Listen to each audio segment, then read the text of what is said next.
Last week we built 3 floor beams for the keel grid, and now we have 7 more to build.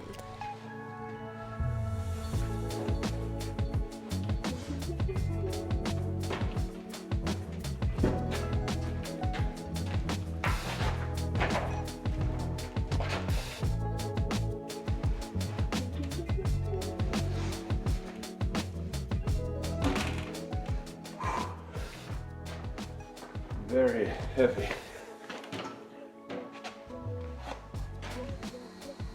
The procedure continues the same way as before, starting with ripping the sapele plank.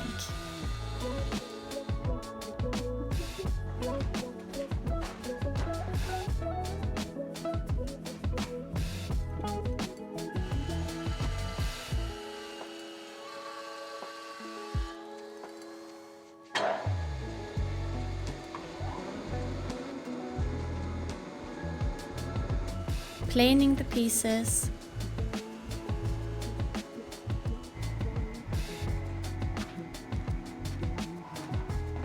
and gluing them together.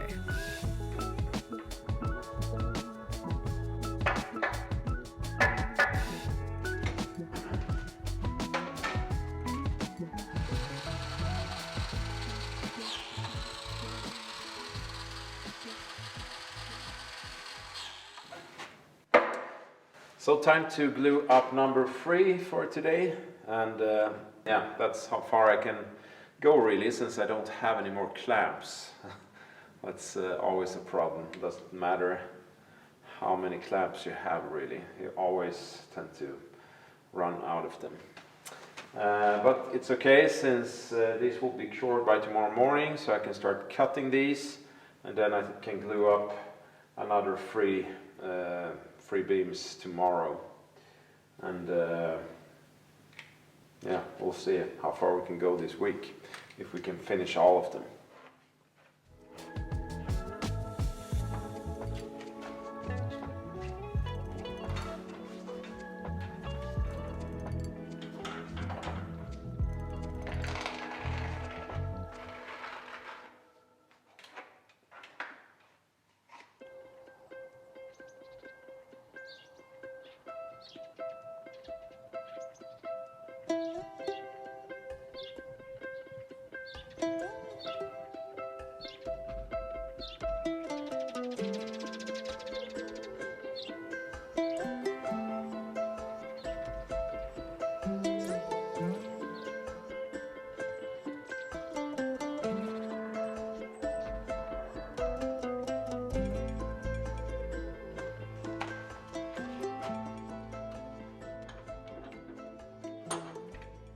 It's starting to become quite cold in the mornings now. I think this night we had the first frost, or just about. And I think we need to prepare the barn a little bit for the winter. Mainly windproof, because that gate over there, it's really not windproof with that gap in the bottom. So we need to figure that out, and also that gate is also pretty open. So someone asked us from last week's episode, why are we ripping those big planks to make the floor beams? Why don't we make them from one solid piece? And I guess it would be okay to do that from this type of timber, sapele, since it's a quite stable type of timber. But it is a good thing to laminate it like this when you have wide beams like this, to prevent most of the movement that you would get in them.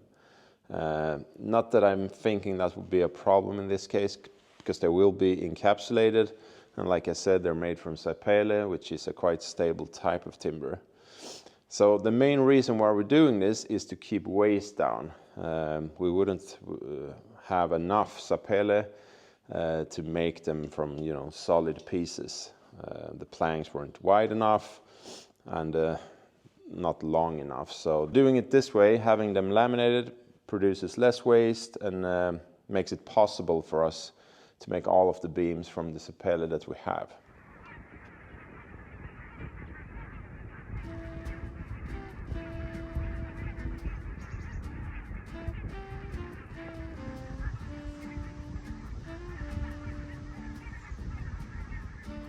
Look at our house.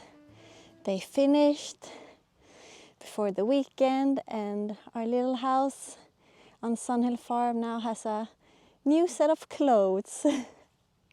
The outside is new, except from the windows. I love the new doors for the terrace. I love the roof tiles.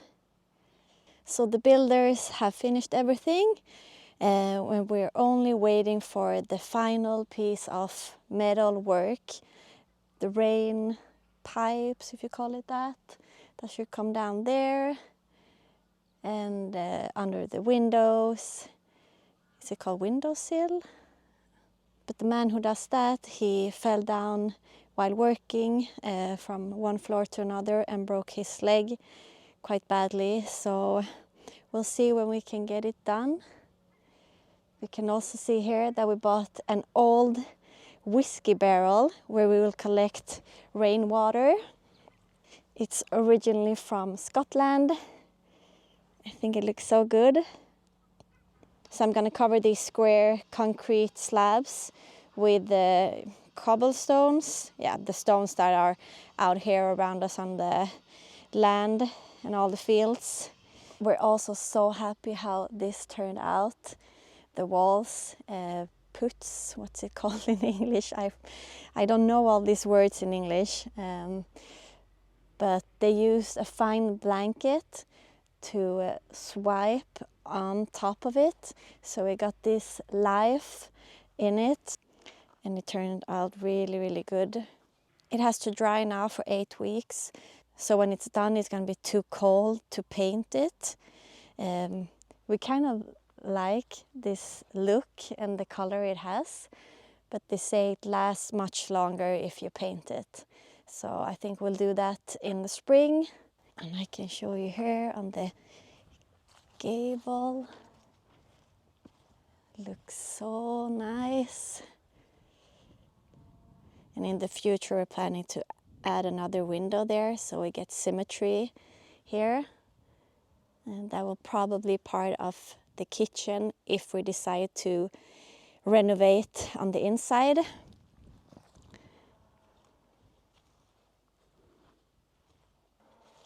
And here we have this side, facing north. I also love how the tiles ends with the facade, so it doesn't stick out. It makes the house look even taller, and it's very typical, these types of houses out here in Skåne.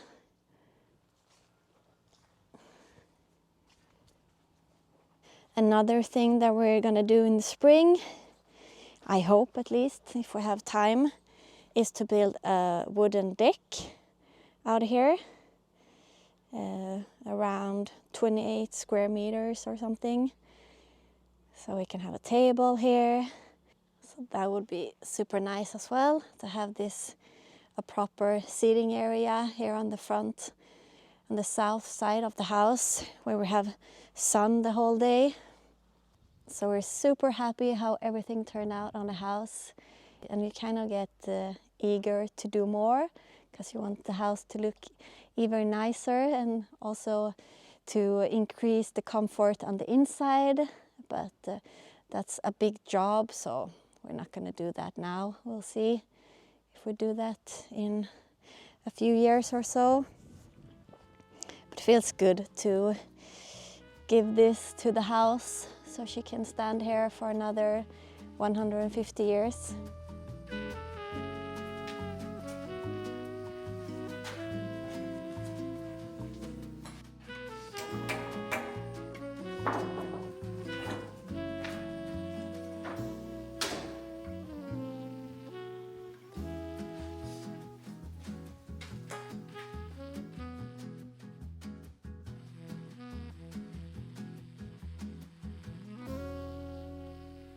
So all the timber is now glued up for all 10 floor beams.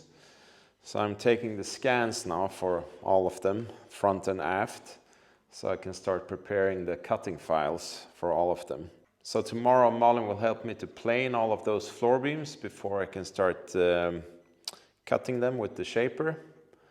So it will be a full day tomorrow with the router, and who knows, maybe I can manage to cut all of them, but I highly doubt it. It's a lot of work, but it would have been really cool to, you know, get all of them done so I can place them out and see the outline, how the keel grid will look.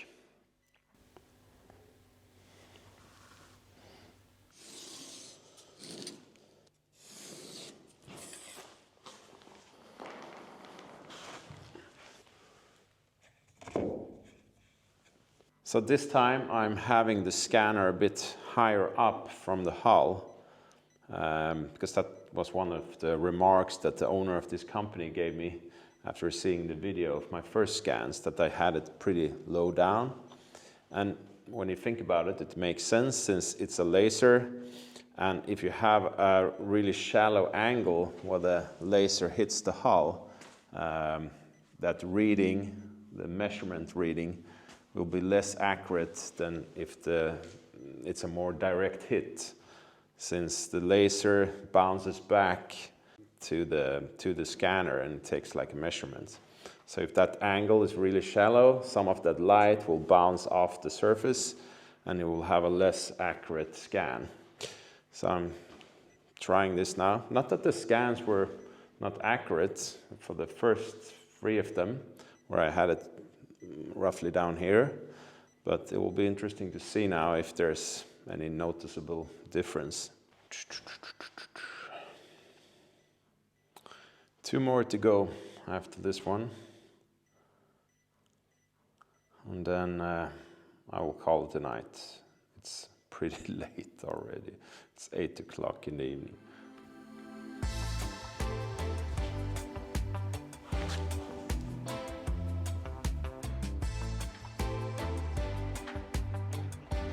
So today it's time to do a lot of planing to get all these pieces ready for the router and the shaper. So hopefully that will get me warm.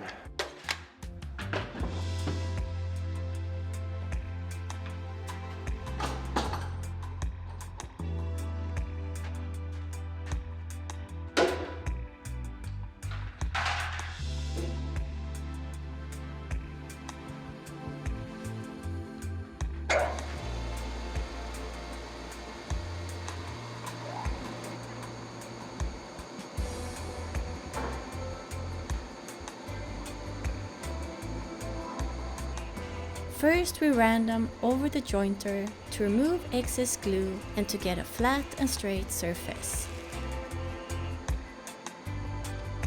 This took about 4 times per piece.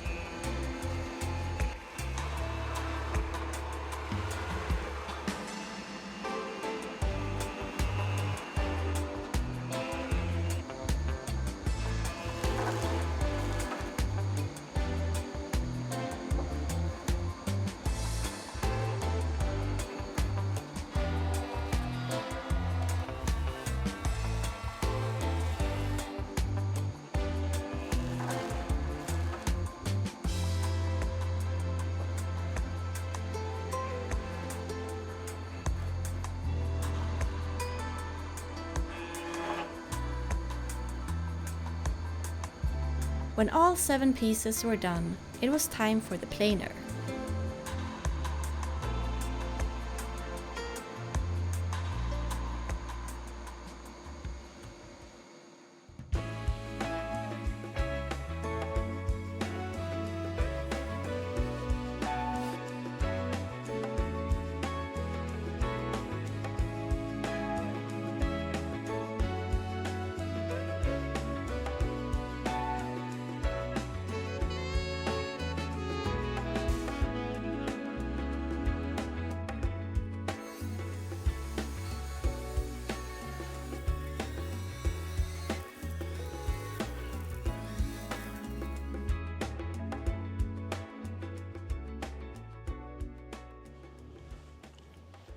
Well, I think that's it for tonight. I will continue tomorrow. There's 3 more to be done. I think the progress has been pretty good. And obviously there are some adjustments that I need to do to this. Yeah, round off the edges to make it easier for the fiberglass. And yeah, some adjustments in height. It's not that easy to get all of them to be perfectly lined up on top. So I have to do some adjustment with that. But I thought it was better to just cut all of them and then start the adjustments once I have all of them in here. But it looks so cool now, and I'm really looking forward to tomorrow to make the rest of them, to see, yeah, the whole grid taking place.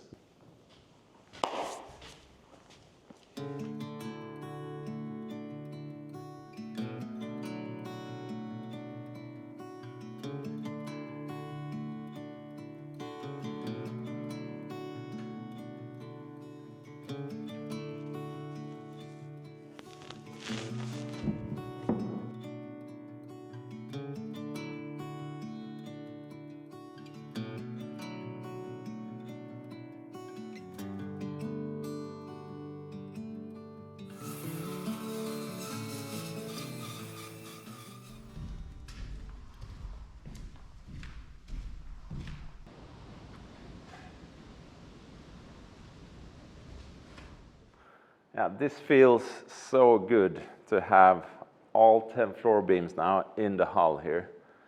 And I'm so thrilled now because it really feels that we have started on the interior work on the boat. And the keel grid is like the foundation of everything moving forward. This is where the floor is going to, or the sole is going to sit on top of. So it's important that this gets done correctly, and obviously also this is the foundation, the strength of the hull to keep the keel in check and everything. Yeah, so I'm really looking forward to the next step now to get these glued into the hull. But before we can do that, there are some more work that we need to do. But yeah, that will be in next week's episode. So as always, thanks a lot for watching. And a big thank you to all of you who contributes to our videos and production in different ways. And if you would like to support our videos, there's a link in the description below. See you next Friday. Take care. Bye-bye.